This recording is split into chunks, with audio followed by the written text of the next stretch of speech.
Hello, this is Fort Myers Health Rant. I'm Dr. Stephen Stokes. If you're experiencing pain, that's a signal there's something wrong. Go see a doctor, find out the cause of your pain, and fix it. Equally important is to make sure that you don't allow your body to feel pain for prolonged periods. The longer you feel pain, the greater the production of something called substance P.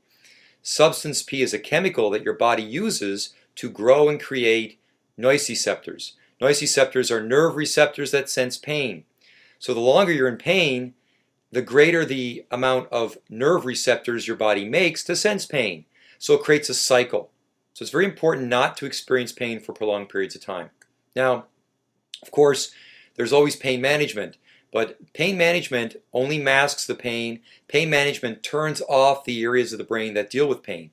And there's a lot of side effects, addiction problems associated with these types of drugs, and so they're really not ideal. There are a couple of things that are available over the counter that do a fantastic job of reducing pain quickly. The first one I want to talk about has been around for over 3,000 years, and it's ginger.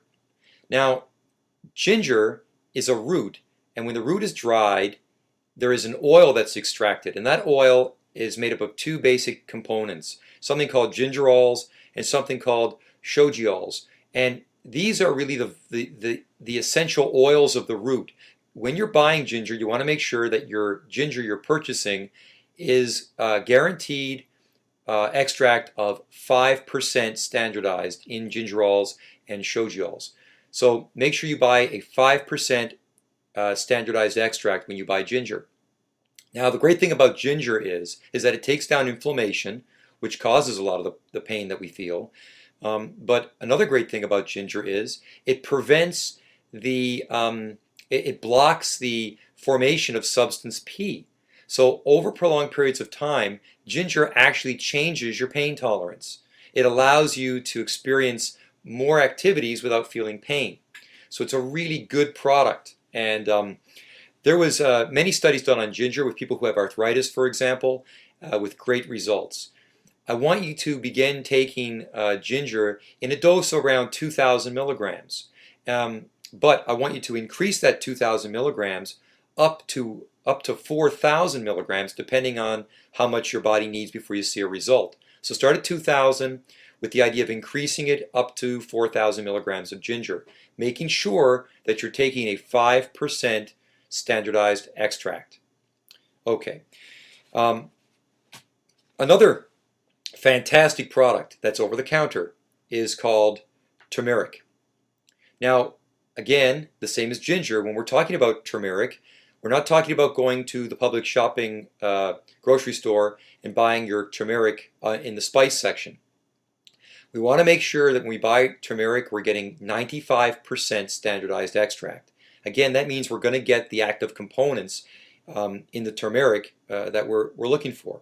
There's been over 1,500 papers, research papers on turmeric, and the conclusion is that turmeric is the most powerful anti-inflammatory, antioxidant product currently available.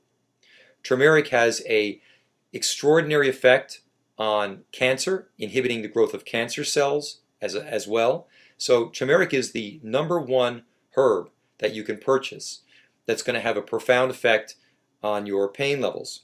It's comparable to NSAIDs, like ibuprofen, for example, but no side effects. So you really can't go wrong.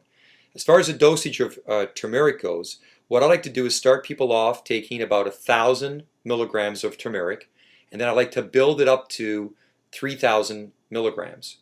Now, with all these products, a great way to do this is to divide your dosage up throughout the day. So take it with food. If you're eating 3 times a day, each time you eat, take some of take a dosage. I mean, that's really the ideal situation to balance it out. Also, when you're taking these products, if you don't feel good, if you start to feel stomach sick or something's not right, then maybe that brand of the herb that you're taking is not working out for you, and you should stop taking it. You know, don't just keep taking something even if you're feeling lousy. Now there is, with turmeric, the great thing is that it inhibits the formation of something called NF-kappa B. Okay, NF-kappa B is an underlying product that creates pain in your body. And so in addition to turmeric getting rid of inflammation and being a great antioxidant, which means that it's going to inhibit cancer, these types of things, it also inhibits the production of NF-kappa B. And NF-kappa B is one of those chemicals in your body that creates pain that all the drug companies are trying to manufacture synthetic ways of getting rid of it. Well, turmeric will do the job. Just remember to start off low, start off with about 1,000 milligrams, work up to about 3,000 milligrams over the course of several days until you find the right dosage for yourself. Now, turmeric works synergetically with another product called omega-3 fatty acids. Now, a lot of you know about fish oil. Fish oil contains EPA and DHA, and those are the active ingredients of fish oil. We want you to try to take about 3,000 milligrams up to 5,000 milligrams of the essential fatty acids. Now, to get that kind of dose with fish oil really is difficult, because when you buy a 1,000 milligram fish oil capsule and you look on the back of it, you're going to see that the EPA and DHA amount in the 1,000 milligram capsule are really quite small. That you probably are getting fish oil that has maybe 200 milligrams of EPA or DHA in it.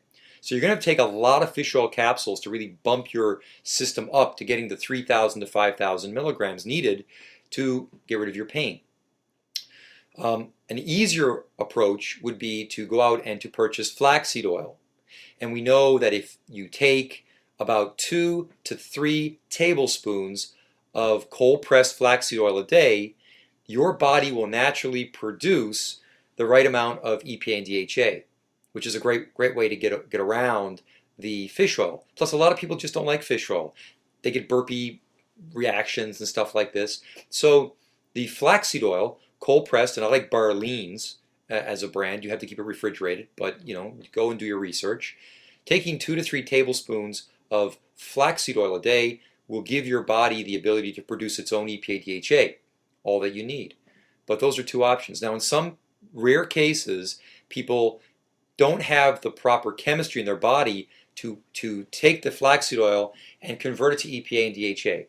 If that's you, you have to go with fish oil. How do you know?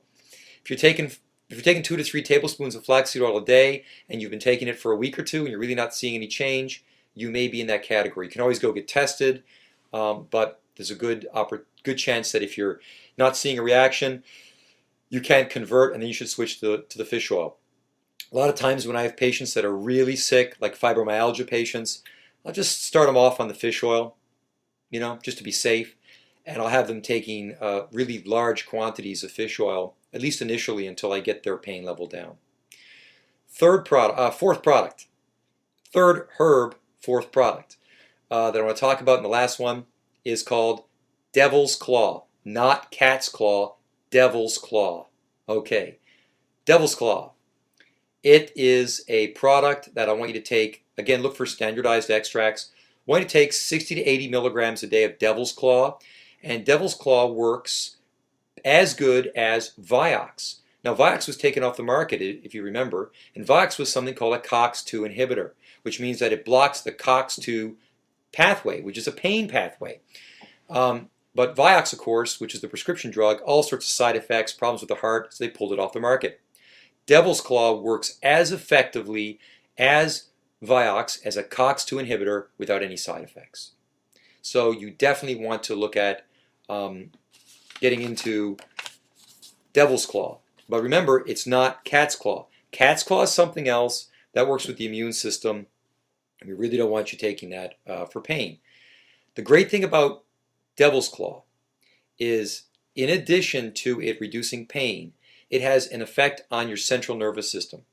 So it directly changes the way that your nervous system and your brain deals with pain. So these are great products to take over time that are going to reduce your pain, initially, reduce your pain right away. But once it reduces your pain, it's also going to work with your own biochemistry to make you less susceptible to having pain. So subscribe to my channel. I'm going to include some links below that you can get more information on these products.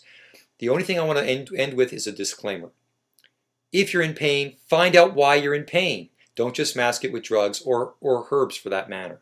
But get your pain level down quickly to prevent the production of substance P, which is going to create chronic pain problems, chronic pain syndromes in your body.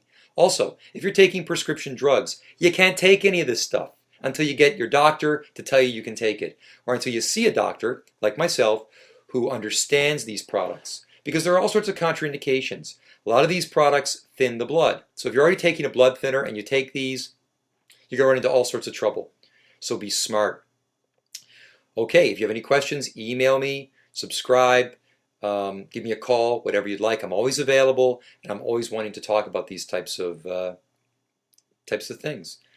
Good luck.